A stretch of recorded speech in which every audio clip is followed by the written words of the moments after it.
আমন্ত্রণ জানাচ্ছি উচ্চতর গণিতের আরও একটি ক্লাসের টেকনিক ইজি এডুকেশনের পক্ষ থেকে। আজকের ক্লাসে আমরা ঢাকা বোর্ড 2022 সালে আসা একটি বোর্ড প্রশ্নের সমাধান করব। তাহলে চলো প্রশ্নটি দেখে নিই। তোমরা দেখতে পাচ্ছ একটা উদ্দীপক, এখানে আমরা দেখতে পাচ্ছি একটা চিত্র যে বৃত্তের মধ্যে একটা ত্রিভুজ আছে। তার মানে এই ত্রিভুজটিকে বেষ্টন করে একটা আমরা কি পাচ্ছি, একটা ত্রিভুজকে বেষ্টন করে একটা বৃত্ত পাচ্ছি এবং বলা হচ্ছে চিত্রে এম হচ্ছে পরিকেন্দ্র। এম কি? পরিকেন্দ্র। তারপরে ও হচ্ছে লম্ববিন্দু আর এপি হচ্ছে মধ্যমা। যদি এপি মধ্যমা হয়, আমরা একটু চিত্রটা বুঝে নিই। যদি এখানে এপি মধ্যমা হয় তাহলে পি হচ্ছে বিসি এর মধ্যবিন্দু, ভালো কথা। আর এমকে বলা হচ্ছে পরিকেন্দ্র। এম যদি পরিকেন্দ্র হয় তার মানে এই যে বৃত্তটার কেন্দ্র হচ্ছে এম। ওকে বলা হচ্ছে লম্ববিন্দু। ও যদি লম্ববিন্দু হয়, দেখো এডি একটা লম্ব আর বি ই একটা লম্ব, দুইটা লম্ব যেখানে মিলিত হয় ত্রিভুজের অভ্যন্তরে, সেটাকে বলা হয় লম্ববিন্দু।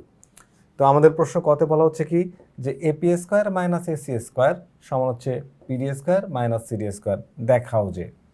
চলো এটা আমরা একটু দেখে নেওয়ার চেষ্টা করি। দেখো প্রথমে আমরা একটু এই ত্রিভুজটাকে দেখে নিই। দেখো ত্রিভুজ এপিডি, এই যে ত্রিভুজটা, যেটা আমাদের এপি স্কোয়ার বলা হয়েছে, তাহলে এপিডি এই যে ত্রিভুজটাকে দেখো, আমরা এখানে চিত্রটাকে কিন্তু একটু এঁকে নিব। তো আমরা যে ত্রিভুজ এপিডি, এই এপিডি যে ত্রিভুজটা আছে, এই ত্রিভুজ এ পি ডি, তো এটা সমকোণ ত্রিভুজের ক্ষেত্রে পিথাগোরাসের সূত্র অতিভুজ স্কোয়ার সমান অপর দুই বাহুর বর্গের সমষ্টি, এটা হচ্ছে পিথাগোরাসের সূত্র। তাহলে প্রদত্ত চিত্রে এপিডি সমকোণ ত্রিভুজের ক্ষেত্রে আমরা এপি স্কোয়ার সমান কি লিখতে পারি, এডি স্কোয়ার প্লাস হচ্ছে পিডি স্কোয়ার। এটা ধরো যে 1 নম্বর সমীকরণ। আবার যদি আমরা এই ত্রিভুজটাকে একটু দেখি, দেখো প্রথমে তো এপিডি এর ক্ষেত্রে আমরা পিথাগোরাসের সূত্র দিলাম। এখন যদি আমরা এই পাশের চিত্রটাকে দেখি এসিডি, এখানে অতিভুজ কোণটা এসি, তাহলে কি আমরা এসি স্কোয়ার সমান হচ্ছে এ ডি স্কোয়ার প্লাস হচ্ছে সিডি স্কোয়ার বা ডিসি স্কোয়ার লিখতে পারি কিনা, এই হচ্ছে আমাদের আর একটা সূত্র। তো এটা কোথা থেকে পাইলাম আমরা? পিথাগোরাসের সূত্র থেকে। তো আমরা দেখো দুইটা পিথাগোরাসের সূত্র, দুইটা সমীকরণ বানালাম। তারপরে আমরা কি করছি, সমীকরণ দুইটাকে জাস্ট কি করলাম, এই যে সমীকরণ 2, এখন আমরা 1 হতে 2কে বিয়োগ করে দিলাম। 1 হতে কি করলাম, সমীকরণ 1-এ ছিল এপি বাম পাশে, এর বাম পাশে ছিল এপি মাইনাস হচ্ছে তোমার এসি। দেখো কি করছি, তো আমরা যখন সমীকরণ 1 থেকে 2কে বিয়োগ করব, দেখো 1 নম্বর সমীকরণে বাম পক্ষে ছিল এপি, তাহলে এপি স্কোয়ার, আর 2 নম্বর সমীকরণে বাম পক্ষে যখন এসি, তাহলে এসি স্কোয়ার সমান সমান এই 1 নম্বর সমীকরণের যে বাম পক্ষ AD square plus PD square, আর 2 নম্বর সমীকরণের দেখো ডান পক্ষ, এটা হলো 1 নম্বর সমীকরণ ডান পক্ষ, 2 নম্বরের ডান পক্ষ মাইনাস করব, তাহলে চিহ্নটা চেঞ্জ হয়ে যাবে, প্লাসগুলো মাইনাস হয়ে যাবে, তাহলে AD square minus CD square, তাহলে এডি পজিটিভ, এর যে নেগেটিভ কেটে যায়, তাহলে AP square minus AC square equals to 2, এখানে পিডি স্কোয়ারটা থাকবে আর এখানে মাইনাস সিডি স্কোয়ার থাকবে। আমাদের কিন্তু এই জিনিসটাই প্রমাণ করতে বলা হয়েছিল এবং সেটা কিন্তু প্রমাণ হলো। আশা করি তোমরা এটা বুঝতে পেরেছো। আমরা পরের প্রশ্নে চলে যাব। পরের প্রশ্নটি আমরা দেখি। আমাদের পরের প্রশ্নে বলা হচ্ছে কি, দেখো যে এইখানে ত্রিভুজ এ, এই যে কোণ এপিবি, কোণ এপিবি বলতে আমি কোনটাকে বুঝি চিত্রের মধ্যে একটু দেখো, এই যে এ পি বি, এই কোণটাকে বলা হচ্ছে কত ডিগ্রি, 120 ডিগ্রি। যদি এই কোণটা 120 ডিগ্রি হয়, মানে এই যে কোণটা আমি রেড মার্ক করে দিচ্ছি, দেখো এপি বি, এই কোণটা যদি 120 ডিগ্রি হয়, তাহলে প্রমাণ করো যে তার বিপরীত বাহু দেখো এবি, তাহলে এবি স্কোয়ার। আর কোণ সংলগ্ন বাহু একটা হচ্ছে এপি আর হচ্ছে বিপি, দেখো AP square plus BP square plus 2 AP আর হচ্ছে যে বিপি, এপি ইন্টু বিপি। আচ্ছা, এটা আমাদের প্রমাণ করতে হবে। এটা মূলত পিথাগোরাসের যে স্থূলকোণী ত্রিভুজের সূত্রটি আছে, সেই সূত্রটা প্রথমে প্রমাণ করতে হবে, দেন এখানে একটু আমাদের চেঞ্জ করতে হবে, তাহলে আমরা এটা প্রমাণ করতে পারবো। তো চলো প্রমাণ করার জন্য আমরা যে প্রয়োজনীয় চিত্রটি একটু দেখে নিই। আমরা চিত্রটাকে এভাবে অঙ্কন করলাম। দেখো যে এখানে একটু খেয়াল করি, এই যে কোণ এপিবি সমান কত ডিগ্রি, 120 ডিগ্রি প্রশ্নে বলা আছে। আমরা এখান থেকে একটা লম্ব টানলাম, যে লম্বটা বিপি এর বর্ধিত অংশকে ডি বিন্দু ছেদ করলো। আচ্ছা, তাহলে এইখানে যে তথ্যগুলো আমার উদ্দীপকে দেওয়া ছিল, যে স্টিমে যে ইনফরমেশনগুলো দেওয়া ছিল, সেগুলো আমরা স্পেশাল নমিনেশনে এগুলো বসাই দিব, মানে বিষয় নির্বাচন আমরা এগুলো জাস্ট দেখে দেখে লিখবো একটু নিজের মতো করে। এবার দেখো এই যে বিপিকে এর বর্ধিত অংশের উপর এডি লম্ব আঁকি, যে এডি লম্ব আঁকলাম। এরপর প্রমাণ করতে হবে যে প্রশ্নে যেটা বলছে ওইটাকেই দেখে দেখে আমরা এখানে লিখে রাখবো, যে প্রমাণ করতে হবে যে AB square is equals to AP square plus BP square plus 2 AP into BP. আচ্ছা, এখন প্রমাণের প্রথম ধাপে আমরা যে কাজটা করবো সেটা হচ্ছে ত্রিভুজ এপিবি। দেখো এই কোণটা কত ডিগ্রি, এই কোণটা হচ্ছে 120 ডিগ্রি। তো 120 ডিগ্রি হলে এটা একটা স্থূলকোণ, আর স্থূলকোণের বিপরীত যে বাহুটায় দেখো এই যে কোণটার বিপরীত বাহু হচ্ছে এবি। তো পিথাগোরাস কি বলেছে, যে স্থূলকোণী ত্রিভুজের বিপরীত বাহুর উপর যদি অঙ্কিত বর্গ জ্যামিতির ভাষা অঙ্কিত বর্গ বললে তুমি শুধু যেটাকে স্কোয়ার করে দিবা। তাহলে বিপরীত বাহুর উপর অঙ্কিত বর্গ হবে কোণ সংলগ্ন অপর দুইটা বাহুর উপর অঙ্কিত বর্গ। তার মানে এই যে কোণটা এ পি বি তার যে বিপরীত বাহু এ বি, তাহলে এখানে এ বি স্কোয়ার করবো, আর এখানে এপি আর বিপি এই দুইটার উপরও স্কোয়ার করে দিব। এবং এই দুইটার মধ্যে যে কোনো একটা, সেটা তো আমি বিপি নিলাম, এই যে বিপি নিলাম। আর যাকে আমি নেইনি এপি, তাহলে তার লম্ব বিক্ষেপ নিতে হবে। তার কি নিতে হবে? লম্ব বিক্ষেপ। তাহলে এ বিন্দু থেকে আমরা একটা লম্ব টানবো, যেটা হচ্ছে ডি বিন্দুতে ছেদ করলো। আর এই পি বিন্দু থেকে লম্ব আঁকার দরকার নেই, অলরেডি পি বিন্দুটা বিডি এর উপরেই আছে। তাহলে এই যে লেন্থটা পিডি, এই পিডি হচ্ছে লম্ব বিক্ষেপ। তাহলে অন্তর্গত এ দেখো, তাহলে যে বাহুটাকে নিয়ে নিই, যে এ দেখো স্থূলকোণের বিপরীত বাহুর উপর অঙ্কিত বর্গ, কোণ সংলগ্ন অপর দুই বাহুর উপর অঙ্কিত বর্গ, এবং অপর দুই বাহুর যে কোনো একটি এবং অপরটি যাকে নেওনি তার লম্ব বিক্ষেপের অন্তর্গত আয়তক্ষেত্র। আয়তক্ষেত্র বলে গুণ করবা, দৈর্ঘ্য গুণ প্রস্থ, একটাকে দৈর্ঘ্য একটাকে প্রস্থ ধরে গুণ করবা।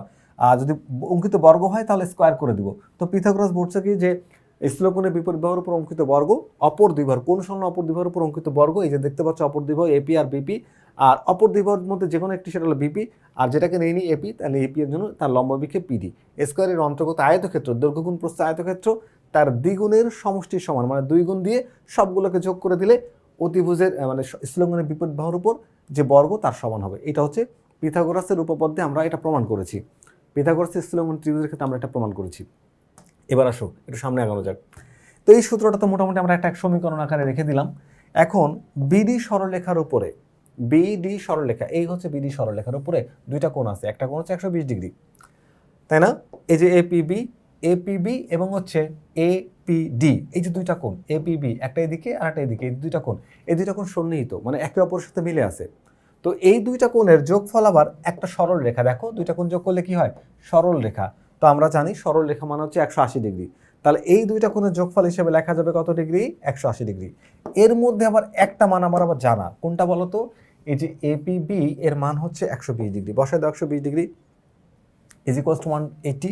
এই যে 120কে যদি ওই পাশে পাঠাও, চাই সাইড চেঞ্জ করো, এটা পজিটিভ থেকে নেগেটিভ অর্থাৎ প্লাস থেকে মাইনাস হয়ে যাবে। তাহলে 180 থেকে যখন এটাকে মাইনাস করব তখন কোণ এ পি ডি, এই দেখো কোণ এ পি ডি, এই যে কোণটা কোণ এপিডি, ওই এপিডি অর্থাৎ এই পাশের কোণটা, এটার মান হচ্ছে 60 ডিগ্রি। তার মানে আমরা এই কোণটার ভ্যালু বের করছি কত ডিগ্রি? 60 ডিগ্রি। এখন একটু যদি আমরা খেয়াল করি, দেখো এই যে ত্রিভুজটা, এই যে ত্রিভুজটা, এই কোণটা তুমি 60 ডিগ্রি বের করলা, তাই না? 60 ডিগ্রি বের করলা।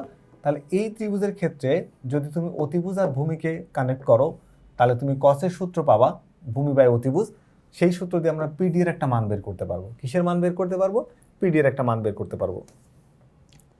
তো আমরা এই কাজটা এখানে করছি যে এখন সমকোণী ত্রিভুজ এপিডি এর ভূমি এটা হচ্ছে পিডি আর অতিভুজ হচ্ছে এপি। তাহলে আমরা জানি কস থেটা এটা হচ্ছে এপিডি, যে 60 ডিগ্রি যে কোণটা সেটা হচ্ছে ভূমি বাই অতিভুজ, ভূমি বাই অতিভুজ পিডি বাই এপি। তাহলে cos 60 ডিগ্রি মান আমরা জানি হাফ, কত জানি? হাফ, বসাই দিলাম। এই যে cos 60 মান হচ্ছে হাফ এপি বাই পিডি। এবার হচ্ছে ক্রস, আমরা যদি আর গুণ করি, তাহলে আর গুণ করলে আমরা কি পাচ্ছি বলতো? এই যে পিডি 2 পিডি সমান হচ্ছে এপি, এপি। তাহলে পিডি সমান কি হয়? এই যে পিডি, এই যে 2টা এখানে তোমার হচ্ছে গুণাকার আছে, ও পাশে যে ভাগ হয়ে যাবে, তার মানে ভাগ হয়ে এইখান থেকে 2 ও পাশে যে ভাগ হয়ে গেলে এপি বাই 2 মানে হাফ এবি, তার হাফ এপি লেখা যাবে। এই যে আমরা সেটা লিখে রাখলাম। এবার খেয়াল করে দেখো 1 নম্বর সমীকরণে পিডি এর মান বসে। 1 নম্বর সমীকরণ কোনটা ছিল? পিথাগোরাসের স্থূলকোণী ত্রিভুজের যে সূত্রটি, সেই সূত্রটি হচ্ছে আমাদের 1 নম্বর সমীকরণ। এই যে দেখো 1 নম্বর সমীকরণটি, এই যে এখানে AB square is equals to AP square plus BP square plus 2 BP into PD. তো আমরা কিসের মান বের করছি? পিডির। এখন পিডির মানটা জাস্ট এখানে বসাই দিব। এই দেখো পিডির মানটা বসাই দিলাম। পিডি মান হচ্ছে হাফ এপি, বসাই দিলাম। এই হাফ এপি সমান হচ্ছে বিপি। এই দেখো এই যে পিডির পরিবর্তে আমরা এই হাফ এপিকে যদি এখানে বসাই দিলাম, হাফ এপি বসাই দিলাম। তো এখন এই হাফ এই টু আর এই টু উপর নিচে কেটে যাবে, এই টু আর এই টু কি উপর নিচে কেটে যাবে, তারপরে বিপি আর এপি থাকবে। দেখো এপি ইন্টু বিপি সাজাই লিখলাম, এপি ইন্টু বিপি। এবং প্রশ্নে আমাদের কিন্তু এটাই প্রমাণ করতে বলছিল, প্রমাণ হয়ে গেছে। দেখো AB square is equals to AP square plus BP square plus AP into BP, এটাই প্রশ্নে প্রমাণ করতে বলছিল। আশা করি তোমরা এটা বুঝতে পেরেছো। আমরা পরবর্তী প্রশ্নটি দেখবো। আমাদের পরবর্তী প্রশ্নে বলা হচ্ছে কি যে এখানে এম এন ও একই সরলরেখায় অবস্থিত। এম এন ও, একটু যদি আমরা চিত্রের মধ্যে আবারও মনোযোগ দিই, এমটা হচ্ছে এখানে পরিকেন্দ্র আর ওটা হচ্ছে লম্ববিন্দু, প্রশ্নে বলা আছে। আর এখানে এন এন একই সরলরেখায় অবস্থিত। তো একই সরলরেখায় এটাকে যোগ করলে আমরা একটা সরলরেখা দেওয়া আছে, সরলরেখা এটা একই সরলরেখা অবস্থিত। তো আমরা যদি একটু খেয়াল করি, দেখো এখান থেকে এ আর পি কে তো যোগ করলে এটা তো মধ্যমা,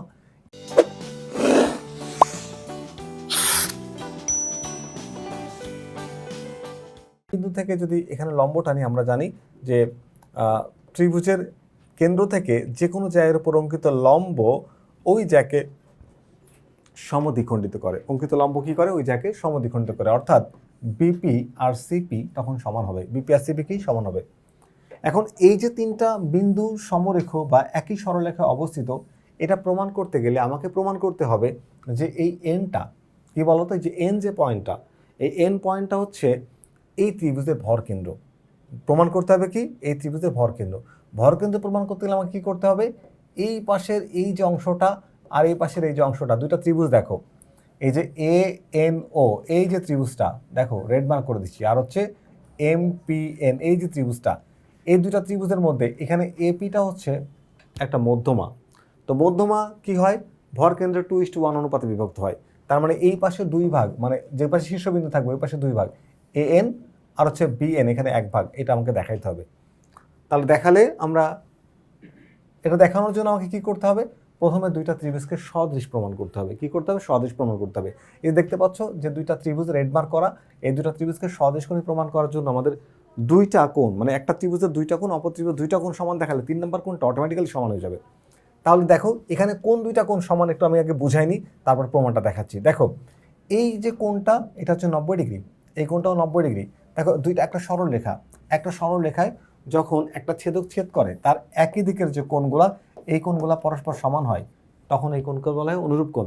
আর অনুরূপ কোণ যখন সমান হয় তখন এই যে রেখা দুইটা যদি আমি নাম দিই, ধরো এবি, এবি রেখা আর সিডি রেখা ছেদ করছে, মনে করো ইএফ একটা রেখা, তাহলে ই আর এফ যদি রেখা এই পাশের যে কোণগুলো যদি সমান হয়, তাহলে এই যে রেখা দুইটা এবি আর সিডি এরা সমান্তরাল।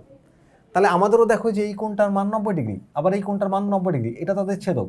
তাহলে এই যে রেখাটা এডি আর এই রেখাটা পিএম, এরা সমান্তরাল। তাহলে এখানে বিপরীত দিকের যে কোণ, এ দেখো এই কোণকে আবার বলা হয় একান্তর কোণ। কি কোণ? একান্তর কোণ। তাহলে এই কোণটা অর্থাৎ কোণ এম পি এন, আর এখানে কোণ এইটা মানে এন এ পি, অর্থাৎ এন এ ও লেখা যেতে পারে। তাহলে এই দুইটা কোণ সমান, যখন পরস্পর সমান। আবার দেখো একটা সরল রেখার একটা সরলরেখা ক্রস করে গেলে বিপরীত দিকে যে কোণ তৈরি হয়, এটাকে বলা হয় কি কোণ বলতো? বিপ্রতীপ কোণ, ভার্টিক্যাল অ্যাঙ্গেল। এই বিপ্রতীপ কোণ আবার পরস্পর সমান, তার মানে এই কোণটা আর এই কোণটা সমান। তাহলে একটা ত্রিভুজের দুইটা কোণ, অপর ত্রিভুজ দুইটা কোণ তো সমান হলেই, তাহলে 3 নম্বর কোণটা অটোমেটিক্যালি সমান। তো 3 নম্বর কোণটা সমান হলে আমরা ত্রিভুজ দুইটাকে কি বলতে পারি বলতো? সদৃশকোণী। এতক্ষণ তোমাদের যেটা বললাম সেটাকে যদি আমরা একটু লিখে আমাদের উদ্দীপকের সাথে মিলিয়ে বিশেষ নির্বাচনটা নিজের মতো করে সহজ সরলভাবে লিখবা যে চিত্র অনুসারে এবিসি একটি এবিসি ত্রিভুজের ও হচ্ছে লম্ব বিন্দু, তার মানে দুইটা লম্ব এখানে মিলিত হয়েছে। তারপরে হচ্ছে এম হচ্ছে পরিকেন্দ্র, এম হচ্ছে পরিকেন্দ্র, এই যে দেখো এম পরিকেন্দ্র। ও এম রেখাংশ এপিকে এন বিন্দুতে ছেদ করলে এমপি যোগ করলে, এমপি যোগ করলাম, এই যে এমপি যোগ করে দিলাম।